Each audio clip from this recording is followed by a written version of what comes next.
This is the Relevant Podcast.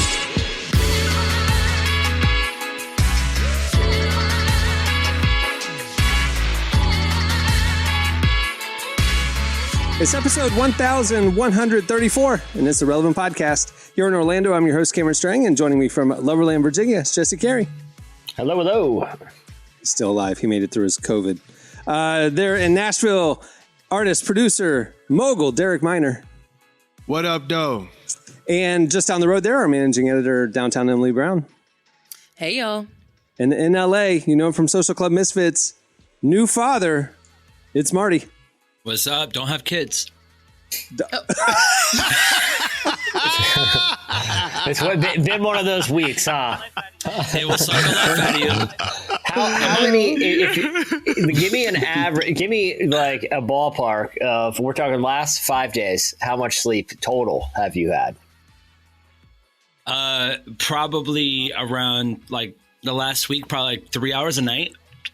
No, yeah, that's what I'm averaging. Yeah. Mm-hmm. Just the first couple weeks.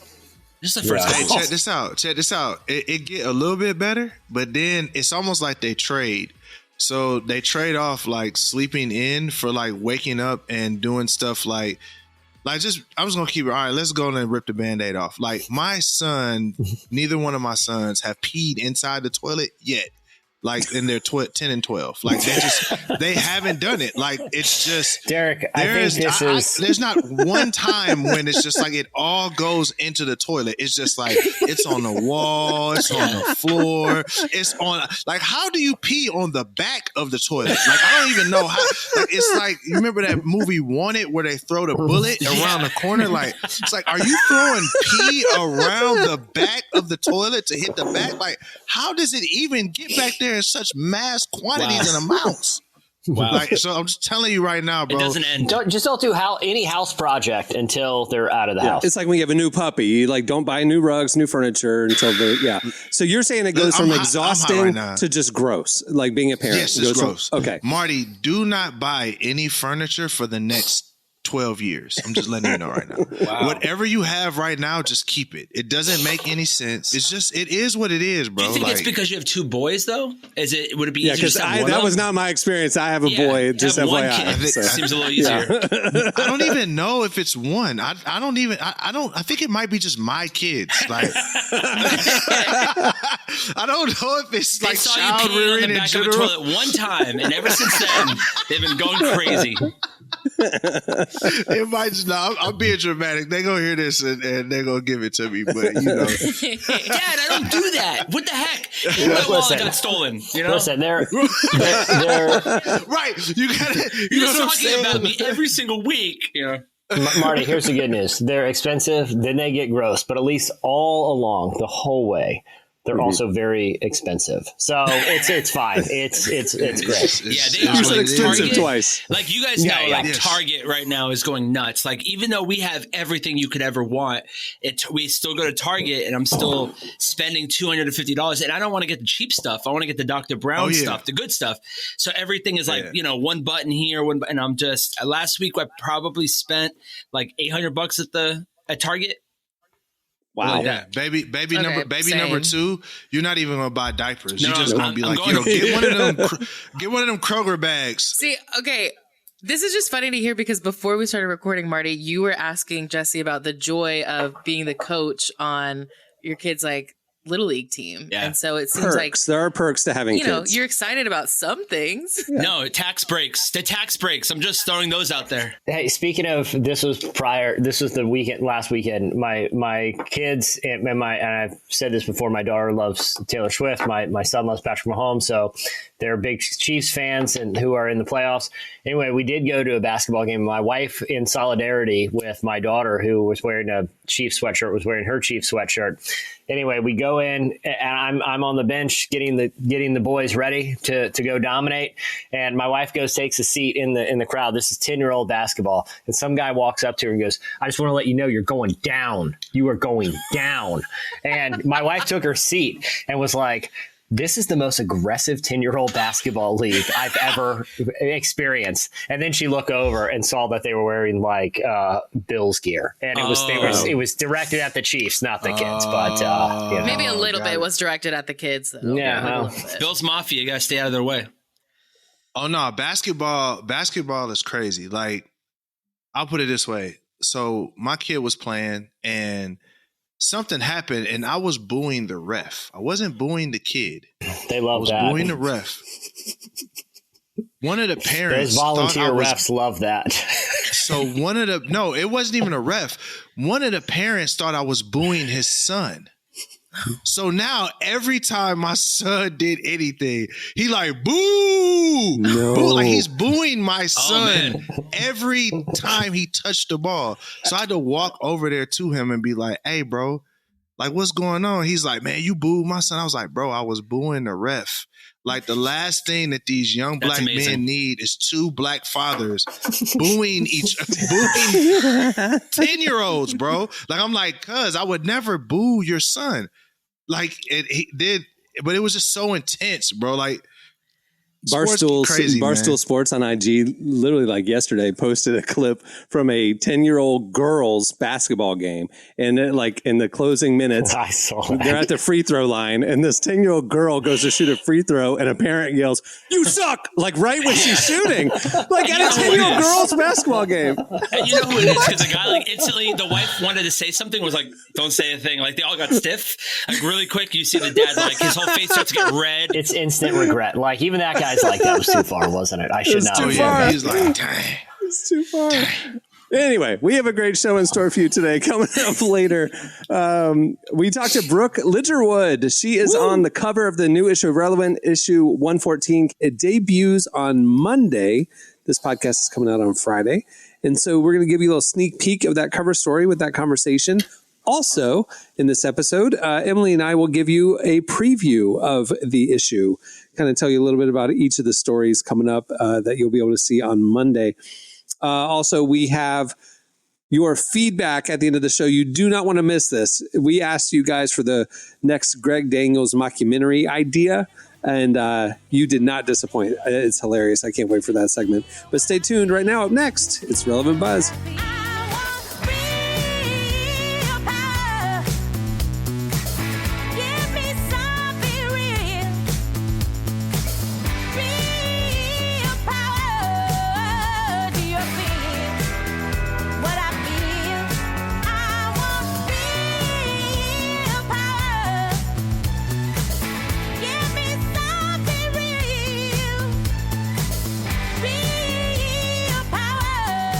You're listening to Gossip. The song is Real Power. It's a great song. Today's podcast is brought to you in part by Mercy Ships.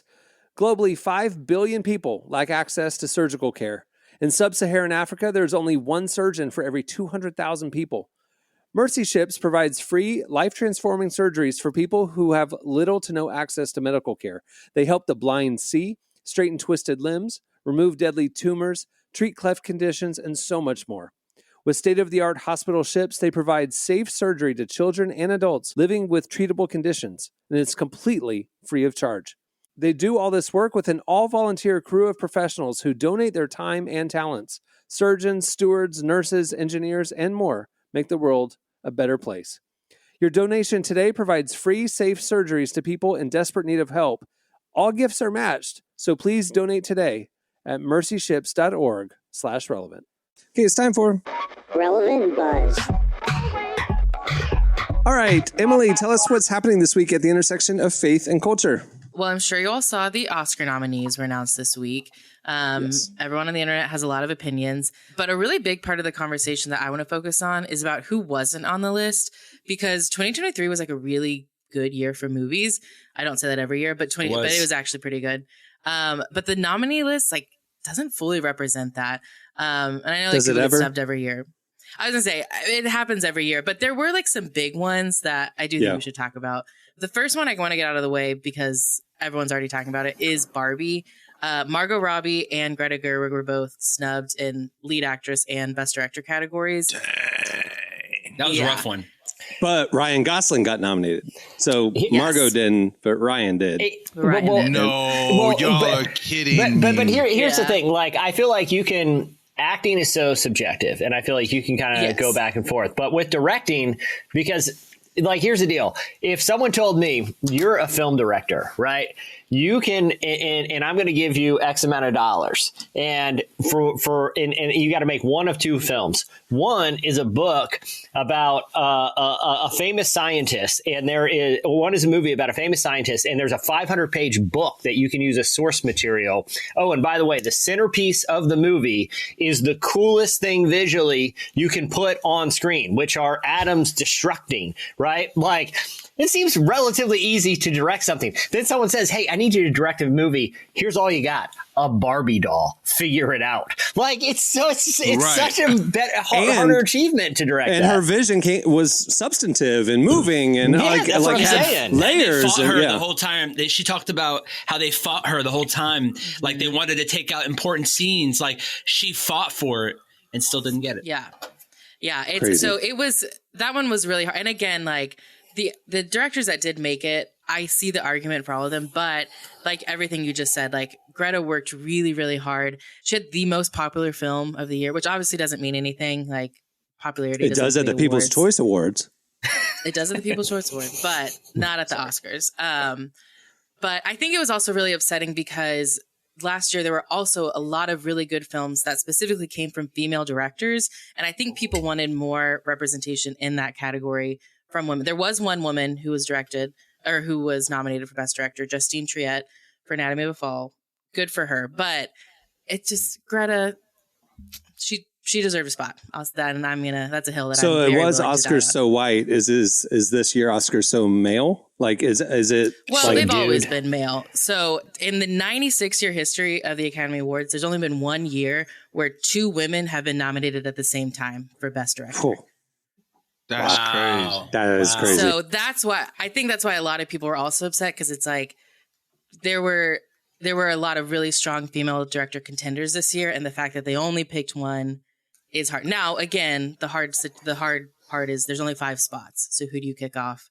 It's tough, but so who were the directors? So Christopher Nolan for Oppenheimer. For Oppenheimer, of course. Martin Scorsese for Killers of the Flower Moon.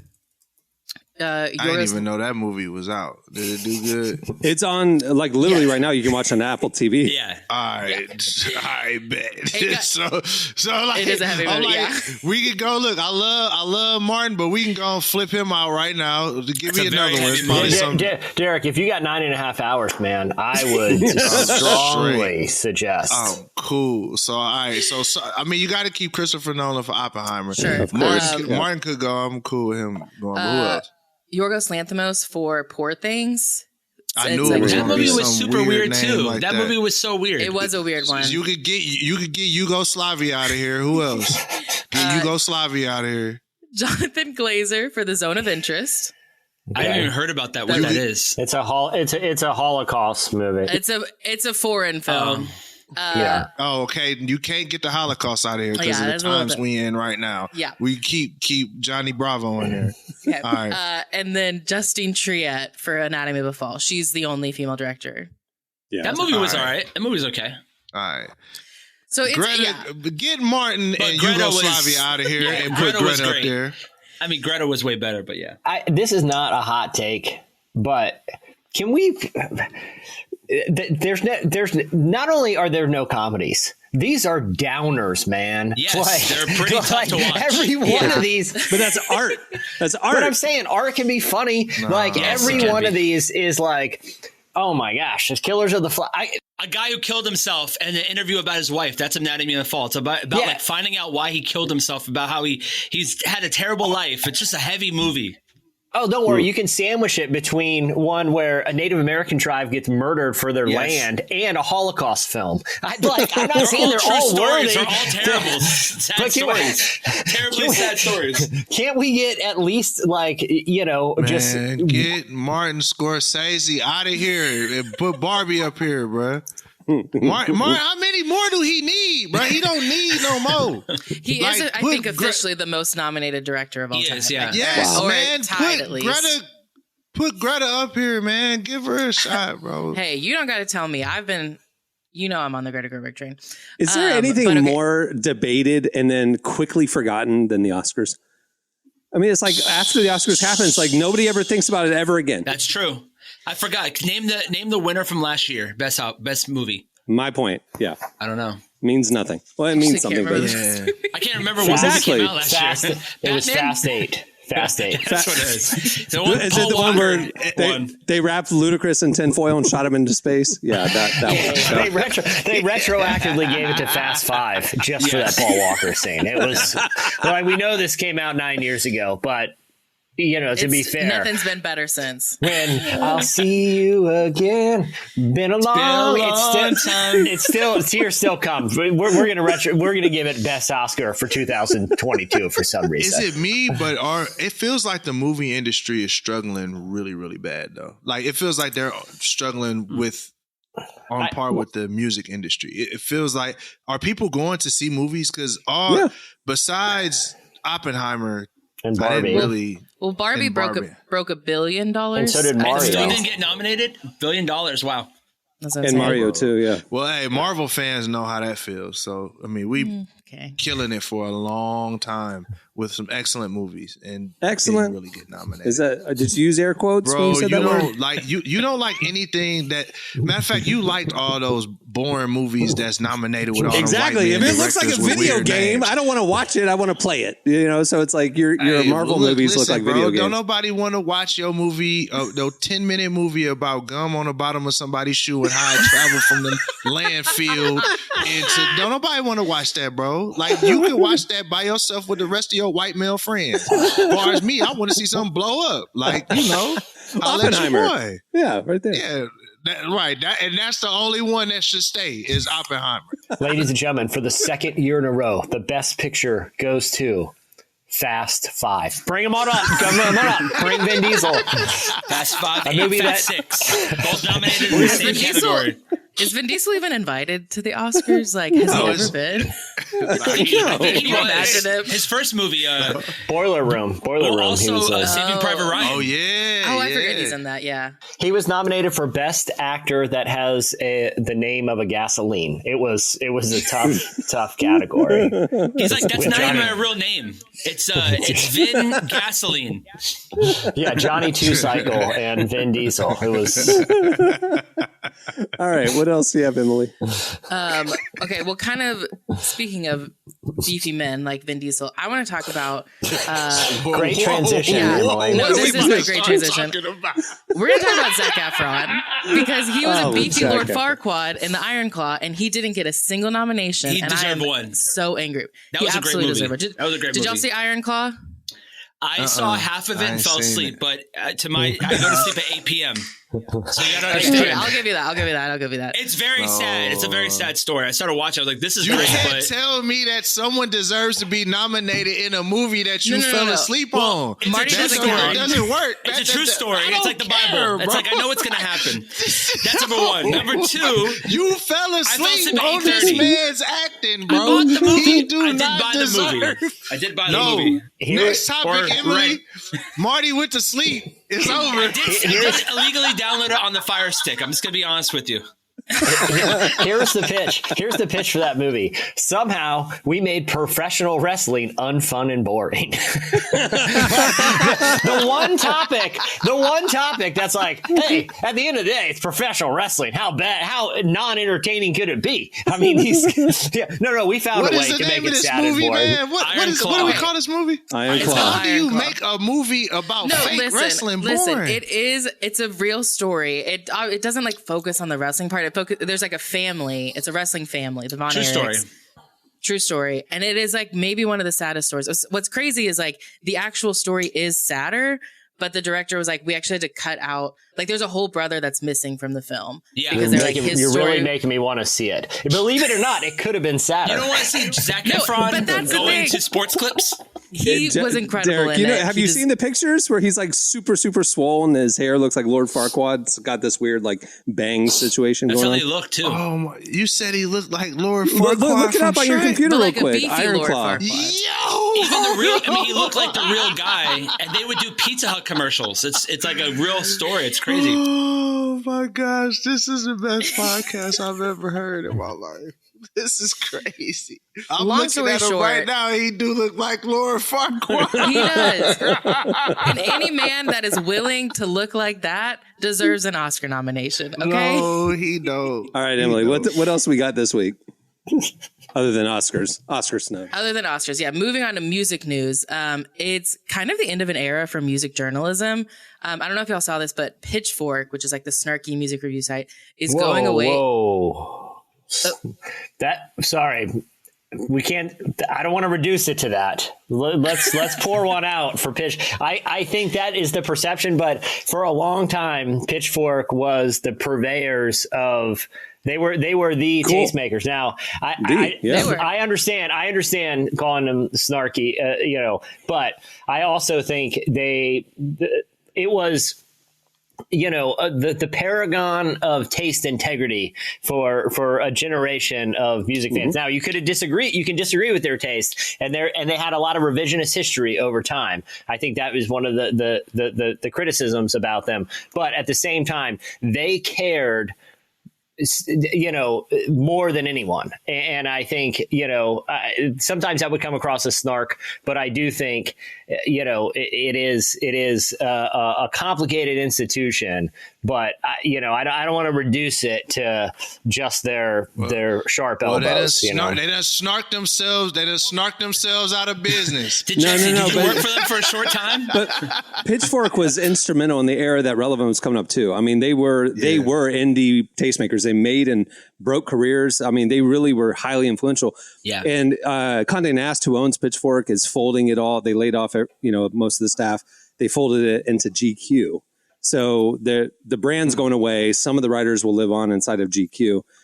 But it really is the end of an era of music journalism, because like for 15, 20 years before Spotify playlists, music discovery went through gatekeepers like Pitchfork. You found out about new bands because of their recommendations, their reviews. The blog era. Absolutely. And it was huge. They started as a blog in the mid-90s, music blog, daily music news, and then, kind of became highly influential in the 2000s. And now it's over. It's not a sustainable business doing online music journalism anymore. So it's sad. That is really sad, honestly. Unless you're Anthony Fantano. That's the new type of person. It's one person instead of having a whole office of, people writing reviews. You have one guy saying it sucks, and then you move on to the next one. It's crazy. I mean, but that's the thing is, like, for us, even back in the days of our print magazine, we would look to Pitchfork, like, who are they excited about? And then that would kind of guide us to dive into those artists too. And then we would find the ones that we love, So there's this like trickle down gatekeeping, taste making thing that just doesn't exist anymore, because everybody they have unlimited music discovery at their disposal, and there's playlists that are already curating, and the need for Pitchfork. Yeah. But sad to me is I was reading an article, like a profile with an artist not long ago, and I was just enjoying it, thinking, man, people don't tell stories like this anymore. Music journalism doesn't exist like this anymore, And it's like, that to me is what's sad, is like that deeper cut of artistry that you get to understand through music journalism. There's no platforms. Well, is it podcast now? Is that what it would be if you wanted to get a deeper dive into the artist? Would be the podcast? Maybe Zane Lowe is doing. Zane Lowe is the best music interviewer I've ever heard in my life. He's from Apple Music. He does a daily show on Apple Music One. Zane is unbelievable. Ebro is great too on the hip hop scene. Yeah, there's a couple Dave Holmes. I don't know if you guys. He was like a VJ back in the MTV era. He wrote a really good profile on Post Malone. That was an Esquire recently, and Taffy, what's her name? Brodresser Ackner, like she wrote. I mean, she famous in our kind of circle. She wrote the I think it was a New York Times profile of like Carl Lentz back in the day during the Hillsong kind of peak. But she's done really great profiles. But to your point, Cameron, those people are few and far between. There's only a handful left that are really doing those. And if the far between part, I mean, before is like you had brands like Pitchfork where you could look to for that stuff, and now it's like, where do you go for music curation or like telling the story of, the art. And it's like, I mean, yeah, it pops up randomly on other platforms, but it's like they should have started. I think what's going to be hard to miss. I think what's going to be hard to miss about, or one of the things I'm going to miss about Pitchfork too is I know I called them snarky. I liked the snark, and I liked that they were really critical because as someone who I love reading profiles of celebrities and different stuff. I have noticed, especially in recent years, people are very generous to celebrities and musicians, which is not a bad thing. But something about Pitchfork that I really appreciated was it was critical for a reason. Like, they weren't just being snarky to be rude. It was like, hey, like, I know this artist could be better, or like this genre deserves better than, this. And a playlist can't do that, right? You can maybe find some cool new songs on a playlist, but the curation of elevating and demoting and like talking about it, like that to me is, I don't know, it's been valuable. I mean, it's been a big part of my. They do have some of the worst. They do have some of the worst takes, though. I know. I just saw a post about how some of their album reviews, like they reviewed some like great, incredible albums, like the Frank Ocean album. They're like, that's a mid album. Like some of the reviews got a little weird at the end. Who bats 1,000? I mean, for real though, I get it. I have some great stuff. But it's hard to miss on a Frank Ocean album. Like, I agree.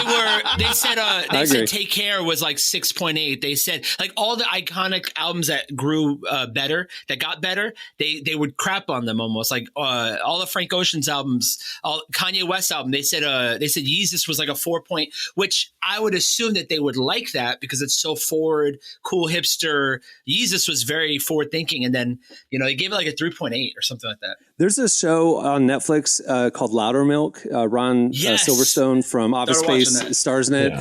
It's pretty dark. It struggles with it focuses a lot on addiction, different things like that. But his story, the character story, is that he was a music reviewer for like Rolling Stone back in the day, 15 years ago, and now like because of the music industry, there is no job like that anymore. He was a writer and a critic. Now he's a janitor and he's just kind of like sloughing through life, right? But later in the series, he kind of like gets rekindled in his love for music and things like that. And he said, as this, the character, he said, I realized in hindsight when I was reviewing albums, like if it was an important, substantial album, like I hated it at first because it was new and my ears weren't tuned to what it was doing. If I liked it initially on my first listen, if I loved it, it was easy. It was disposable. It was forgettable. It didn't stand the test of time. And the character talks about like when I first heard Arcade Fire, like I gave it a bad review, but then 7 months later, I'm still listening to it and I'm realizing how genius it is. And I got it wrong. And so like now I'm thinking about the Pitchfork reviews under that lens where it's like, if you like it, it's easy. That's not a great album. If you don't like it, you have to wrestle with it. Maybe in time, you realize it actually is genius. Your ears just weren't tuned to it yet. Which I think is why they went back a lot of times and did. Yeah, they reviewed it all again. Yeah. Which is always really interesting. Like I'm looking right now, Lana Del Rey, they gave her debut album, which was incredible, Born to Die. They gave it a 5.5 and now it's a 7.8. That album was crazy. The Daft Punk album, I don't know how they got there. The Daft Punk album that was like that literally shaped dance music was 6.4. Now it's a 10. Like they went back and they changed a lot of these different scores. Yeah, but the thing about Daft Punk, Lana Del Rey, they introduced something our ears weren't tuned to at that time. And then it's like you sit with it and then you realize that this is brilliant. It's just new, Anyway. All right. What else do you have, Emily? Going back to movie news very briefly, there's been a lot of new movies and TV shows that have been announced this week. But one that we're really excited about is a prequel series to The Book of Eli, starring John Boyega as a young Eli. Oh, be cool. The Denzel character? I'm excited about that. He'll be... Yeah. Oh, okay. I want to know what happened. Well, I'm rocking. It won't get nominated for an Oscar because it's black, but... Well, it's a TV series, so it's an Emmys. So if you don't know, The Book of Eli is post-apocalyptic, 30 years after a huge apocalypse event, and he is blind, and he has this one copy of the book, and it's in Braille, so he's the only person who can read it and share what it says, and it turns out to be the Bible, right? Will this series, 30 years prior, explain how the most published book in world history had every copy destroyed except for one Braille version? Like, will it like... They'll have to. Because, like, where did all those Bibles go? Question number one. It's a perfect time to talk about it. It's the era right now of Handmaid's Tale, so it's a perfect time to talk about that. All right. Getting rid of Bible. They have. If I don't know what the movie would be about, if it's not about, it's a TV series. Well, that's what. Yeah, it's a series. Yeah, it'd have to be something that shows about some religious war or control, something crazy like that. The only thing we know so far is that it's set 30 years prior to the events of the movie, which means it's either right at the time of the nuclear event or like right after it happened. So we will, I am assuming we will see, how did the Bible become the only one copy left? How did Eli become the post-apocalyptic disciple? Like how did all this happen? Because it's like, we need answers. And we're going to get John Boyega. Yeah. There's nothing like a good apocalypse movie, you know? It was like, did you guys watch Leave the World Behind? It's a TV series. It's a TV series. To your point, did you guys watch Leave the World Behind with like Ethan Hawke and Julia Roberts? Good. Yeah. And what's his name? Martin Ali, Lawrence. Marshall Ali. Anyway, that was a great movie, but I was like, we're just getting started here. This could be a whole series. I want to watch how the whole apocalypse unfolded. I don't want to learn like the first day. Great, cool, you know? But it's just getting interesting here. I'm glad they're doing a whole series on it. I am glad it's a series too, because I think like if it was just a movie, I assume they would probably just have like a voiceover talking about a lot of things. And like with the TV series, like I want to see it happen. That's true. I ain't gonna hold y'all though. I'm starting to not really be into the post-apocalyptic movies because they're starting to get too close to reality. Like some of these zombie, like it's like when they think about these zombie apocalypse, when you think about The Last of Us, like I'm like, that's a very feasible thing. Like this stuff is becoming way too feasible, which there's a disease that's airborne and everybody gets it. And then all of a sudden now everybody's sick. That's what I thought was going to happen during COVID.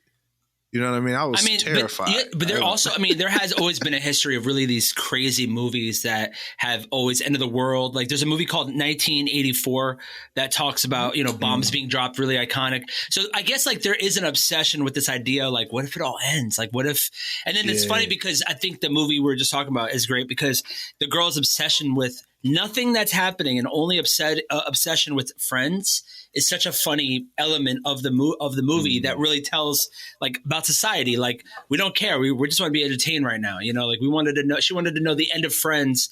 That's like the spoiler is like, that's all she wants to figure out. And the whole world's destroying and there's things falling from the sky. It's insanity.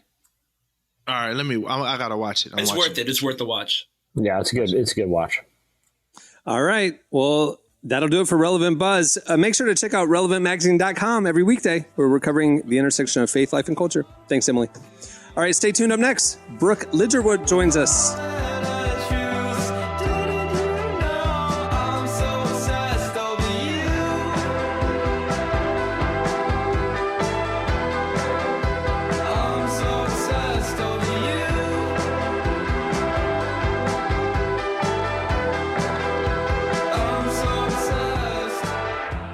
You're listening to Vacations. The song is Over You. Well, today's show is brought to you in part by the new book, God, the Science, the Evidence. We talk a lot about faith, but how often do we talk about science in the same breath? You might be surprised to discover just how deeply the two actually agree. For centuries, science has been used to dismiss the idea of God, but today an intellectual revolution is underway. Modern discoveries in physics, cosmology, and biology are consistently revealing the same truth. Creation isn't an accident. That profound reversal is what engineers Michel-Yves Bolloré and Olivier Bonassi investigate in their international bestseller, God, the Science, the Evidence. This book is a rigorous, evidence-based critique of materialism, inviting you to explore over a dozen scientific, philosophical, and historical domains. It shows that what was once seemed impossible, that science could point to a creator, is now supported by a vast and convergent body of evidence. With over 400,000 copies sold in Europe, this book is sparking a global debate. It's thoughtful, fascinating, and a powerful reminder that reason itself affirms the existence of God. Learn more and find out where you can purchase your copy today by visiting godthesciencetheevidence.com. Well, our guest today is Brooke Ligertwood. She's one of our favorite worship artists. And spoiler alert, she's on the cover of issue 114 of Relevant, which comes out on Monday. We want to give you a preview of that conversation where we spoke to her about her latest solo album, What Lies Ahead, and what lies ahead for Brooke Fraser. Yeah, if you know anything about her former mainstream pop solo career, it's coming back. All right, here's a sneak peek of our conversation with Brooke Ligertwood.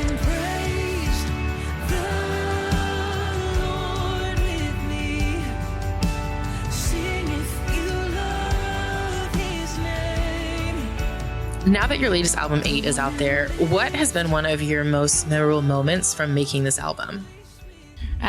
So yesterday we got to film some kind of acoustic versions of the songs with some of the team, which is something something kind of most people do, like every cycle you do some acoustic versions of the songs. But yesterday just felt like a really special day. We were in a studio that it turns out was kind of owned and run by just a beautiful man who is a believer, and just, I don't know, it felt, it was, you know how, I don't know, have you ever been like on film sets where with production crew where sometimes there's just like a slightly like quiet aggressive vibe? So there just wasn't that. So I'm saying there was not that. It was just like the most beautiful crew. It felt so just beautifully gentle, and so it already felt special. But then we were going to start record, and then the beautiful man directing the shoot from Worship Together, he pointed out this microphone, and he said, "Now this might not work audio wise. We'll try it. We might have to switch it out." He said, he said, my grandfather was Billy Graham's right-hand man, and this microphone was Billy Graham's microphone, and it still has the original ribbon. And he said, I've had it at my house, and it said, I've been saving it for when it felt like the right thing to have somebody record it on. And I felt like this shoot today, and you were the right person to use this microphone. What?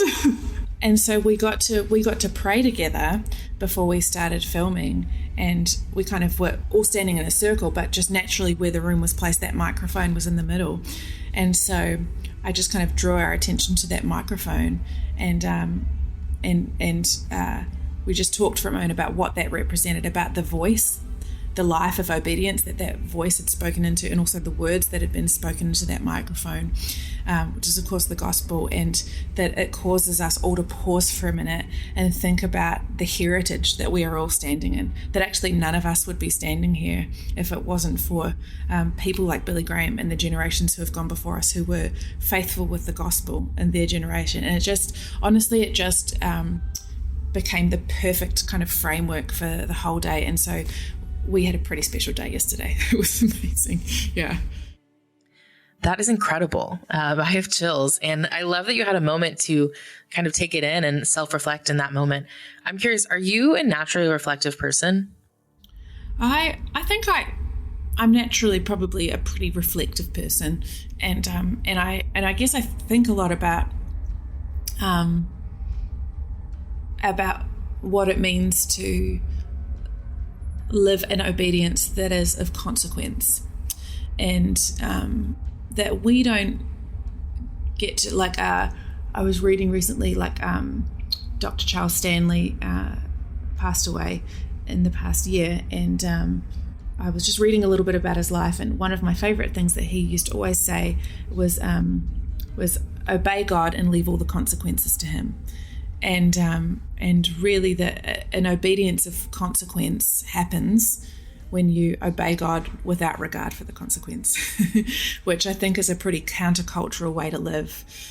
We're often we're often a real results driven culture, but what a beautiful and freeing thing it is to live a life of faith that really trusts God with the results, and obeys God and leaves the consequences to him. I think that's a really freeing thing.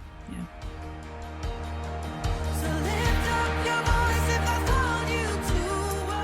This album is really about living in obedience to God no matter what, and that's not always easy to do. Do you have any advice for someone who feels like God is leading them to something different than what they originally had planned? Yeah, I would say you can relax a little. Like, I think that one thing is, I don't think we ever have to question that we're called, because if God has saved you, he has called you. And we are all ultimately called to one thing, which is the Great Commission. But that looks like a million different things. And that calling, that single calling that we all have, which we are graced for, which we are filled with the Holy Spirit for, which we are led into, and which sanctification helps us kind of stay on track with that. That calling also can have in it multiple assignments. So you might be assigned for this season to be a kindergarten teacher, and then assigned, like I was a couple of days ago, I was with my friend Annie Downs on her podcast, and she used to be an elementary school teacher, and so she's an elementary school teacher, and now she's an author, and she's had different assignments in different seasons of her life, but one calling. And so I think sometimes we put pressure on ourselves to that calling means we have to choose one vocation or choose one thing that we do. And I don't know if it's always that simple. For some people it might be, but I always just think, like, I won't be doing this forever, but when I'm not anymore, that doesn't mean I'm any less called, like I'm going to be the old weird lady in church, like going up to the young people asking if they need prayer, like, and that will be my assignment in one season. But I think we can just kind of, for anyone feeling kind of that angst about what is my calling, I think we can just relax into knowing that if we give our attention to just yielding to the Lord and getting to know him more, that if we genuinely desire to be in his will, it'll be really hard for us to miss it. You've got to, when you're asking for it, it's actually really hard to miss it when it's the desire of your heart. Yeah. What are you hoping people take away from this album? I just hope that it increases a hunger for Jesus. I mean, that would be always the highest goal. I was with a friend a couple of days ago, and just talking to her about how I always leave her company like wanting to go and spend time with Jesus, and so that would be my hope for this record, that people can really use it in their own time with Jesus. And I've deliberately built into the album a few moments where there's instrumentals that are possibly awkwardly long, but I've deliberately done it because I want it, because worship also is a conversation. Worship is singing and speaking, but it's also listening. I think the listening part is so important in our conversations with God. So there's that space in there that I'm hoping people, like, that's the space where like pray your own prayers, like sing your own songs. But really, honestly, the whole thing just exists to serve you in your relationship with Jesus. Like, that's it. I love the intentionality that you put into this album, that it's not just songs, but you're really like crafting and shaping an experience. Are there any albums that you listen to that kind of do the same for you? Yes, definitely. I was listening to one of them the other day, Hungry by UK Vineyard, which came out in 1999, but it's just like, it's intense. It's like not an intense record, but I just that's a one that I always go back to. Hungry by Vineyard. What else? Metamorphosis by Delirious is one that I love. Gosh, probably so many. I'm a massive Sarah Groves fan. I love her, and it upsets me that everybody doesn't know and celebrate and like have her face tattooed on their faces, because she is one of the most brilliant songwriters and artists of our generation, and not enough people know about her. So I love Sarah Groves, pretty much every Sarah Groves record, but All Right Here was one of hers that I loved. Honestly, yeah, insert the name of every Sarah Groves record, basically. Yeah. Well, you've given us 7 and now 8. Should we be expecting 9 anytime soon? Yes. I've kind of started something at this point that I need to see through. So yeah, 8 is definitely kind of the beginning of me kind of putting together a body of work. I've got about 24 songs of the ones that I've written over the years that I feel stirred about to be able to kind of present to people kind of crafted by my own hands. Like, I'm so honored. Like, I've been so honored to get to write even a single song that a church will sing would be like crazy. But like the fact that I have been able to be part of so many songs over the years, both through my own church community and then other church communities, has been the greatest honor. And obviously I do that, and it's a complete honor just to serve, and then they can do with it whatever they want. But now I feel really grateful that I get to kind of take some of these songs and kind of bring my own expression to them and bring them to life in a new way. So I'm excited about that. So yes, there will be 9 and probably 10, unless everybody like hates 8 and they're like, shut up, Brooke, we never want to hear from you again. And I'll be like, cool, got it, sorry, just gonna yeah.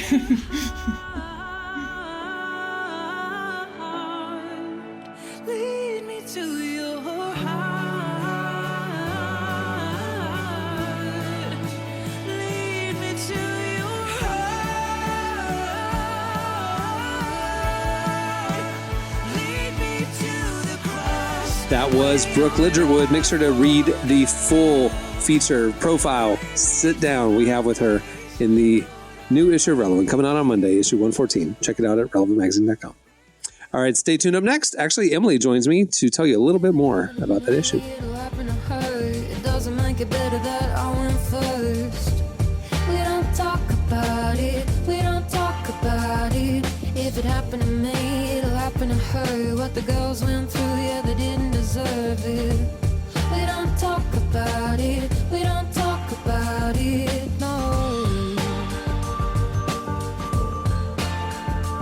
You're listening to Thelma Plum. The song is We Don't Talk About It, but what we will talk about is the new issue of Relevant that comes out on Monday. This is the perk of being a Relevant podcast listener. You get to know stuff before the rest of the world. So this is our Friday episode. On Monday, we are launching the new issue of Relevant, issue 114. It's going to be available if you've been following along in our digital era post-COVID. We put all the content available on the website. You can just click on the magazine tab. And if you're a Relevant Plus subscriber, you get a beautifully designed, enhanced edition sent to you that looks beautiful on all of your devices. It looks like the old print magazine, but with multimedia extras. It's wonderful. You should check it out there at the site as well. Okay, so Emily is joining me. The other guys, we pushed them. We made them take a coffee break so we could just talk business for a minute. We just want to take a couple minutes to tell you guys about... Yeah, good riddance. We were just going to tell you guys a little bit about the issue coming up. We won't take too much time, but just little teasers. So you look forward to what is dropping on Monday. As you know, Brooke Ligertwood is the cover artist for issue 114, and we're excited to talk to her. You just heard part of the conversation that is part of the cover story, but it is a fascinating talk about not only kind of what she's gone through with the stuff with Hillsong and, you know, leaving the kind of collaborative band worship thing to launch out and to do a solo album, but even her teasing up that she's going to be going back to her mainstream Brooke Fraser music some point this year. This is cool. Yeah, that was a nice surprise. In the middle of the interview, she starts talking about her kind of new stuff that she'll be doing with Brooke Fraser, and she goes, "Ooh, I don't know if I can say that yet, but too late." And I was like, "Well, I'm excited to hear about it." So, so yeah, you guys get a sneak peek of that. So, also in the issue is stacked. You know, we have 10 features just like the print mag. We talked to Cold Kids. This is literally the 20th anniversary of when their debut album dropped in 2004. They've done 10 albums, and this new one, which is self-titled, kind of enters a new phase for them musically. Yeah, it was really cool to read about their story and just kind of see not only where they'd come from, but to kind of get their perspective on how the music industry has changed and continues to change. Is really insightful. I think everyone will love it. And a little fun fact, you know, Cold War Kids being an arena indie rock band, you know, huge following, met at a Christian university. Did you know that? It's in the article. How you do? All right. We also talked to Corey Asbury, who seems like there's a theme here with artists coming out of the pandemic and stuff like that. All their new albums are like reinventions Corey, more than most, went from being one of the biggest worship leaders around with Reckless Love and other huge hits to now he's kind of dipping his toe in the country pool. Maybe it's Americana, maybe it's a little folk, a little country, but it's definitely not worship music. We talked to him about that. Yeah, it was funny kind of seeing him push back against the country Corey persona that's been put on him, but it seems like he's enjoying it. So, he seems like he's always going to have a good time. Yeah, that dude. Yeah.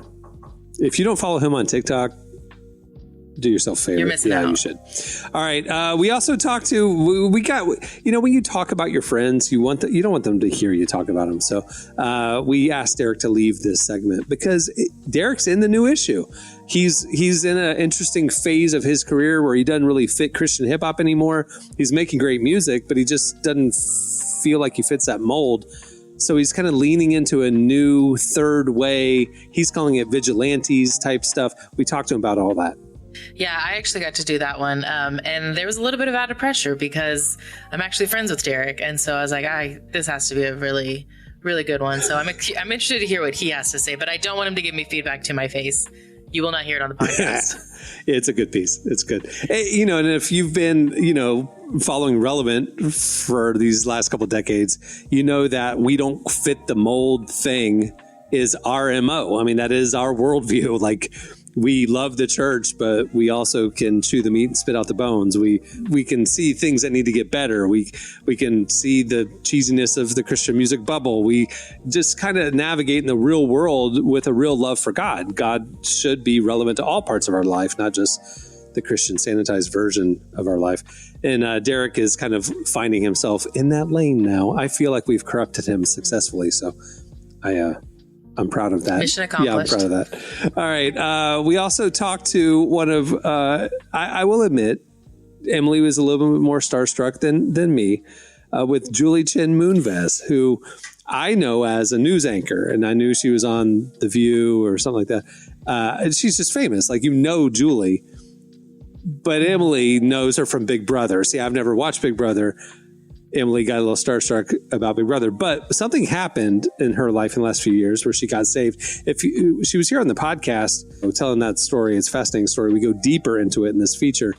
But Emily, you had, I would say, in the 24 years we've been doing interviews, the one-of-one experience at the end of the interview. I did. Yeah, it was like the most pleasantly surprising thing. At the very end, she asked if we could pray at the end, and she prayed for me. And so again, like you said, I grew up watching Big Brother, and so to hear the Julie Chen voice say thank you God for Emily Brown, I had chills in that moment. It is absolutely probably one of the most memorable interview moments I've ever had. Thank you God for Emily Brown, and congratulations on winning $1 million. You are the Big Brother. I don't know if that's how it goes. That would have been the best interview. Is that how it goes? I don't know. You are the Big Brother? I don't know. I watch Survivor. They say... I'm going to let you think that. I'm actually not going to tell you what it really is. I'm just going to let you think you are the Big Brother. You won. You're the Big Brother now. On Survivor, they say you're the sole survivor. So I don't know. You're the sole brother. Okay. Also in the issue, King's Kaleidoscope, one of the best bands that we know. We've been fans of them forever. More people need to know King's Kaleidoscope. If you encounter their music, you fall in love with it. It's amazing. So we did a feature with them in the issue because we're huge fans and you need to experience King's Kaleidoscope. It really is surprising that they're not the biggest band in the world, because every time you listen to their music, it's just there's nothing like it. They're so unique, and it's unreal. And it's good. It's not just unique for the sake of being weird. It's this is actually very enjoyable. Yeah. All right. Well, also in the issue, it's not just artists and Big Brother hosts. We also have faith leaders, thought leaders, other issues coming up. Mike Todd is in the issue. He has burst on the scene over the last few years. If you follow him on social or follow his teachings online or his Church Online Transformation Church, it has just exploded there in Tulsa. He talks a lot about relationships and other things. He's an author. So, we want to sit down with him because he's one of the leading voices right now in our scene. It was really interesting to read the interview, too, because I know a lot of people, they might be hesitant at whoever the big hype pastor is. But what he had to say was just really impactful. And I think even if whatever your thoughts are about Mike Todd, you're going to want to check out this article. It's going to surprise you. Yes. We also talked to Need to Breathe. I mean, OG relevant band. I remember back we started the podcast in 2005, magazine 2003, Sight and Books in 2001. I'm trying to think, maybe 2006. Right after the podcast started, they signed to Atlantic Records and they were opening for some tour. And they came through, and they were one of the first, if not the first band that came onto this podcast. And we said, hey, we should record you performing. And so they did a little performance in our little podcast studio back in, I think it was 2006, maybe it was 2007, but it was a long time ago. And they are now selling out arenas. It's crazy how massive Need to Breathe has gotten. You are welcome, guys, for launching you early on in your career. Tongue-in-cheek, making a self-deprecating joke that anyway. All right, we talked to Need to Breathe. Also, they're kind of new era as well. I mean, they're like the bands that stay keep reinventing themselves. You know, they stay true to who they are, but they keep refreshing it, keep evolving. So it's not been there, done that. And their new project is case in point. Yeah, it was honestly really cool too. I didn't know this until I read the article, but they actually inspired well, you didn't Jude just and the read Lion. It. You did kind of edit, craft. Helped a little bit. Yeah. But they ended up inspiring Jude and the Lion. So it's really cool to see kind of a lot of these, like you were saying, like these legacy artists and just seeing the impact that they've had over the years. Yeah. All right. We talked to Rainn Wilson. You might know him as Dwight. By the way, I don't know if you guys have Peacock, but the Superfan Extended Cut episodes, they just released a new season. So they're up to 7 now, FYI. So there's a whole batch of new I just caught up on the 5th and 6th one, so now I got to go catch up on the 7th. I got a little Apple TV notice, like there's a new season of The Office Superfan episodes. Like, yes! So I'm going through that right now. 6 and 7 is where it turns. 7 is where Michael leaves, you know what I'm saying? You know what? People hate 7 and 8. People hate 7 and 8. But it is the introduction of Gabe, who is a very underrated, weird, hilarious character. Agreed. Yeah, so that's going on right now. Anyway, Rainn Wilson's in that. He's also... Yeah, we didn't talk about any of none of that. He's also in the new issue of Relevant. He wrote a book, actually, which is funny. The conversation started off with him saying, like, let me clarify why Dwight is writing a book, which I'm glad that he has that self-awareness that people equate Rainn Wilson and Dwight as the exact same person. But they are very different. Well, and he, famously has done Soul Pancake. He was on the cover of Relevant back in like 2012, I want to say, when the original run of The Office was wrapping up. And we had a photo shoot with him at his Soul Pancake offices. And he's always been really interested in spirituality and how it affects our lives and all this stuff. Now, he has a different faith than we do, but I enjoy having conversations with people who see the world differently to learn from them, to see what I agree with, what I don't, whatever. And that is kind of what this conversation is about. It is about faith. It is about the importance of faith in our lives. So Dwight, getting deep. Also, last but not least, in each issue, we like to tackle a story that's a little unexpected. It's not marketable. It's not going to, work in the SEO thing, but it's important, and we hope that you read it. We wanted to look at, the stats are staggering, especially in certain cities, LA, San Francisco, Portland, others, where homelessness is a massive, massive issue. The housing crisis is a massive issue. And we wanted to find the stories of how churches are taking part in that fight to help those who are the most vulnerable. And it's a fascinating story of what some churches, especially on the front lines in those cities, are doing to make a difference. We reported last year that 2023 was the highest rate of homelessness in the U.S. since the 2008 financial crisis. So it's affecting a lot of people. And it's hard to look at those stats and not be discouraged. But it's really encouraging when you speak to the churches that are actively doing something about it and are literally giving up the land that they own to build homes for other people on it. It's just really incredible, the work that they're doing. And I was encouraged. I hope everyone that reads it is too. Yeah. Well, it's a good issue. And like I said, it is available for free, thanks to our presenting sponsor, The Covenant. You might have heard or seen those ads running on our website. It's a new epic Bible series that you can get on Apple TV. The Covenant is the presenting sponsor of issue 114 of Relevant. We thank them for their support. Go check it out at relevantmagazine.com. Just click on the magazine tab right there. And if you want to get the beautifully designed enhanced edition, sign up for Relevant Plus. Plans are right there on the Relevant Plus tab. All right. Thanks, Emily. All right. Stay tuned. Up next, it's your feedback.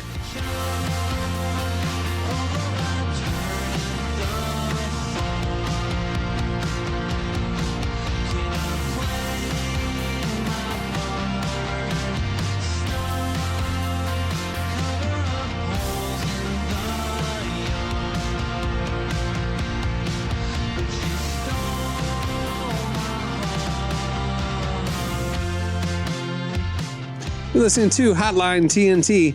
The song is Stump. Well, today's podcast is brought to you in part by the new book, Confessions of a Christian Alcoholic. Author Jonathan Seidel knows firsthand how even believers can get stuck in shame and destructive habits, especially when it comes to one of society's biggest obsessions, alcohol. In Confessions of a Christian Alcoholic, he details his spiral into disordered drinking and shares the 4-step process he eventually used to break free. There's hope for alcoholics who become Christians and for Christians who become alcoholics. Find Confessions of a Christian Alcoholic wherever books are sold. What if you could change a child's life with just $10? Right now, thousands of vulnerable children in East Africa are suffering from jiggers. It's a painful, preventable parasite that burrows into their feet. Soul Hope is the only organization treating it through foot washing, medical care, and durable closed-toed shoes that protect kids long after treatment. $10 may not seem like much in today's world, but when we come together, those small gifts add up to big change. Join the 10 for 10 campaign. $10 protects 10 small toes. Visit soulhope.org/10 to give now. One small gift makes a big difference. Again, that's soulhope, SOLE, hope.org/TEN. Okay, it's time for your feedback. Last week, we got talking about the new Greg Daniels news that he's bringing back The Office, a new era of The Office. He's rebooting it in some way, shape, or form.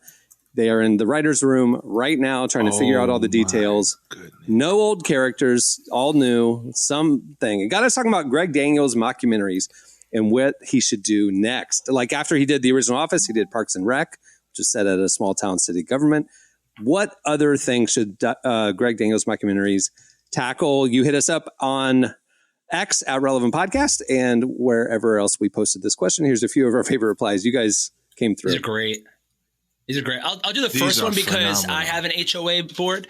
So I love Alex Garza with the focusing on the HOA board. There is so much content there. As someone who pays $650 a month for my stupid HOA board. Oh my goodness. Yeah. Oh my goodness. Crazy. Yeah, I know. What do they do? Do they cut your grass? And Where do you live? Yeah, they do cut the grass. There's a natural. Do they babysit? There's only like 70 houses in this really boutique neighborhood that I live in, and then they cut the grass. They do all the roofing. They do all insurance and everything. So that's kind of compiled in there, so I don't really have to pay anything. Right. But all right. I mean, it's $650, guys. We're talking about here, and there's always fights on the calls. We jump on this monthly calls, and me and my wife are just like just to hear people it's the first Tuesday of every month, bro. And just to hear people argue with each other and get pissed off. Like there's always something happening. Like right now, the big thing is that we have, even though it's gated, some like Jehovah's Witnesses have come into the neighborhood and they're like more aggressive. Like somebody let them in and they're just not leaving now. Like it's like, and so like people are really upset. And then there is a Jehovah's Witness. No, Do they live there? No, they don't. They just figured out how to get through the gate somehow. I don't know how. Okay. And so people are fighting like who let them in, and I think there's another Jehovah's Witness from the kingdom inside there who let them in. I don't know what's happening, but it's an all-out attack on the calls. Jehovah's Witness ninjas, bro. That's what it is. That's a movie. Jehovah's Witness ninjas. Like twice. I'm not in a gated community, but twice a year I get Jehovah's Witnesses, and they just came yesterday. But this is the thing about the Jehovah's Witness that's starting to frustrate me now. Now I'm gonna keep it real. Here it goes. All right, look, knocking on the door, that's one thing. You know what I'm saying? But bro, I'm getting text messages from Jehovah's Witnesses. Oh wow. Unsolicited random text messages. Yes, unsolicited They've moved text, into the digital era. From Jehovah. Yeah. Yes, they have come into the digital era. Report junk. This is the thing. It's like, I had to delete and report junk. Like I'm like, bro, it was like, are you ready for the return of Jehovah? Jehovah, and then it had a link to jh.com or something like that. Wow. Or jw.com, and I click. I'm like, this is Jehovah's Witness. Like, what? In my text? Come on, dog. Savvy. They own a lot of big buildings in Brooklyn. When you guys go to Williamsburg, if you see a lot of those huge buildings that used to be newspaper and Jehovah's Witnesses, they purchased all of them. And I don't know what they're doing with them, but I always think about all the real estate and all the money that they make from this print magazine. And it's about time, I guess, that they jump into this new world. But I think the knocking on doors, I think it's expired, but I think it's biblical for them to knock on doors, right? Isn't that like a part of like their stick? Well, I think Jesse, it's on Greg Daniels mockumentary. Jesse, you were an ex Jehovah's Witness. Tell us about how. Just kidding. I welcome. Hey man, listen, real talk. I know very little about their theology, but I have the same thing. My same things with LDS. If you're willing to go door to door, and that's how much you believe in your faith, like respect. Real talk, I do, because like that's very uncomfortable, respect. Right? Yeah, it is. And but don't send no unsolicited texts. You knock on the door, just don't send the unsolicited. Yeah, I don't have the same respect for blind text, but I would watch a mockumentary about the world of door to door religious proselytizers. Beverly Brassfield says a senior center in a moderately affluent city. Follow the drama as they raise money for a local museum. Old folks with no filters would be television gold. And I agree. Yeah, that would be fire. But it's very similar to Golden Girls. Oh, that's true. Yeah. I was going to say, they've kind of already... But it was good. That's a classic. Part. Yeah. A mockumentary in a senior center. Would be good. The Abbott Elementary kind of vibe at a senior center with those quirky personalities and stuff. Yeah, I think that'd be good. And there's a love affair going on. There's two guys that don't like each other that used to play sports. Maybe they played for the same high school team growing up or something. Like, you know what I'm saying? Like, yeah, there's the quirky guy that only plays checkers. That's actually a genius, but he's like, we're not talking like 80 and up. We're talking like 65 and older, like villages status, right? No. The senior center, like in a normal city, like I'm thinking of like on King of Queens when they would drop Arthur off at the senior center because there was like functions each night or whatever. That scene, I want a mockumentary of like when there's bingo night, the senior. Yeah, Better Call Saul season 1 status. They want people that really, it sounds like they want people to like tell it like kind of like cancel culture, like go above that and just be like, hey, tell it like it is how you used to. That'd be the funny part. It's like the dad off that one TV show, All in the Family, you know, like he's just saying it as it is, you know. Ben Stroop told us that our mega church documentary idea was pure gold. So kudos, Emily. Ben Stroop co-signs. Still copyrighted. I do want to talk about Dan Newsom's suggestion really quick. He said, I honestly don't think it'll work, but it is such a funny idea. He said Dunder Mifflin nighttime cleaning crew from 2005 to 2013 with Easter eggs from the Office episodes and occasional de-aged guest appearances from workers who stayed late. That's a great idea. I would see that. That's great.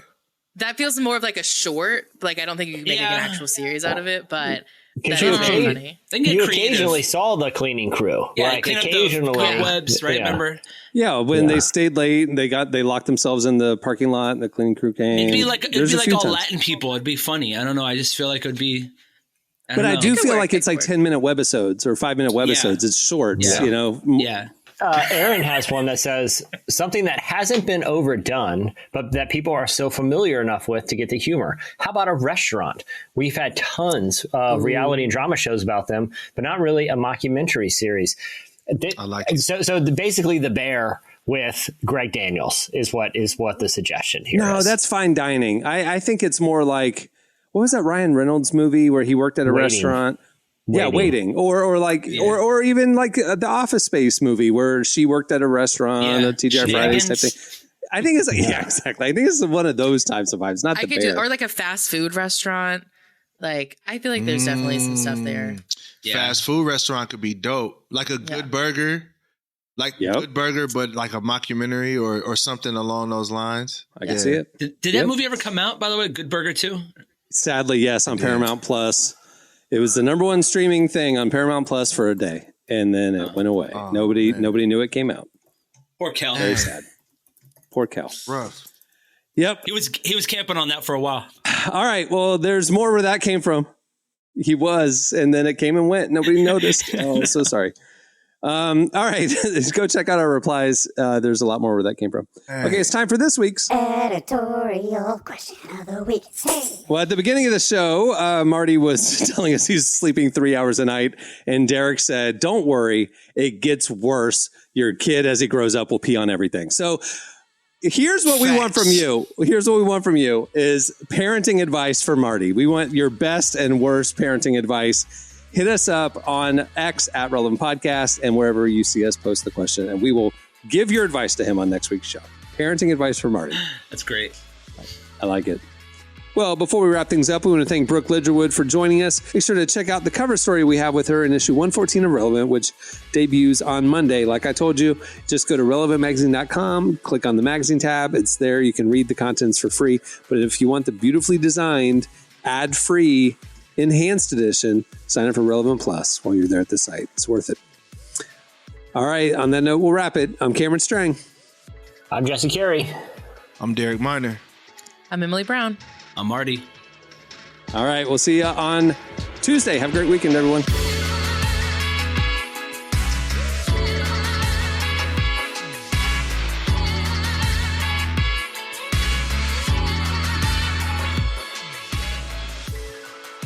Thanks for listening to the Relevant Podcast. Check out our features, interviews, and news updates every day at relevantmagazine.com. And make sure to follow Relevant on Facebook, Twitter, and Instagram for the latest. For more great podcasts, browse the shows on the Relevant Podcast Network, which you can find at our site. And while you're there, don't miss the all-new era of Relevant Magazine. A new issue releases every other month at relevantmagazine.com.